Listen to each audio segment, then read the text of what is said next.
مہینہ رجب المرجب شریف کا مہینہ ہے۔ رجب کا معنی ہے تعظیم والا۔ میرے رسول کریم صلی اللہ علیہ وآلہ وسلم نے فرمایا کہ 4 مہینے حرمت والے ہیں۔ یا رسول اللہ وہ کون کون سے؟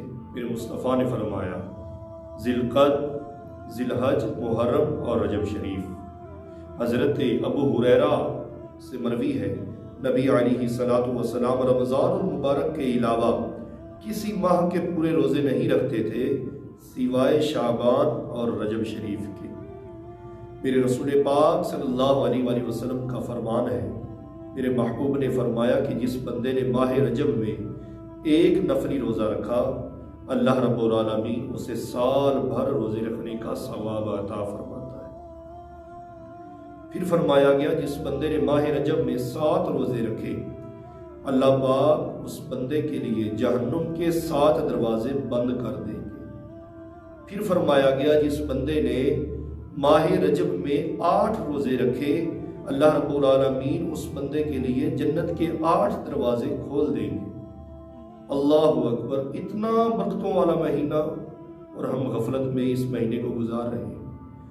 حضرت انس رضی اللہ تعالیٰ عنہ سے مروی ہے، حضرت انس فرماتے ہیں کہ نبی پاک نے فرمایا کہ جنت میں ایک نہر ہے جس کا نام رجب ہے، جس بندے نے ماہ رجب کا 1 روزہ رکھا، اللہ رب العالمین اسے اس جنت سے پانی عطا فرمائیں گے، اس جنت کی نہر سے پانی عطا فرمائیں گے۔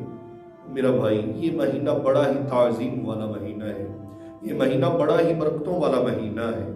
ماہ رجب المرجب شریف میں ہمیں نماز جیسا تحفہ ملا۔ ماہ رجب میں غزوہ تبوک ہوا۔ ماہ رجب میں ہمارے پیارے نبی، اللہ کے محبوب نبی حضرت محمد مصطفیٰ صلی اللہ علیہ وآلہ وسلم کو معراج ہوئی۔ اللہ کے بندے، اگر رب نے ہمیں زندگی میں یہ موقع عطا فرمایا ہے، اگر رب نے یہ موقع عطا فرمایا ہے کہ ہماری زندگی میں یہ رجب شریف کا مہینہ آیا ہے، تو ہمیں یہ مہینہ غفلت میں نہیں گزارنا چاہیے۔ کیا پتہ آئندہ سال رب نے یہ موقع دینا ہے یا نہیں دینا۔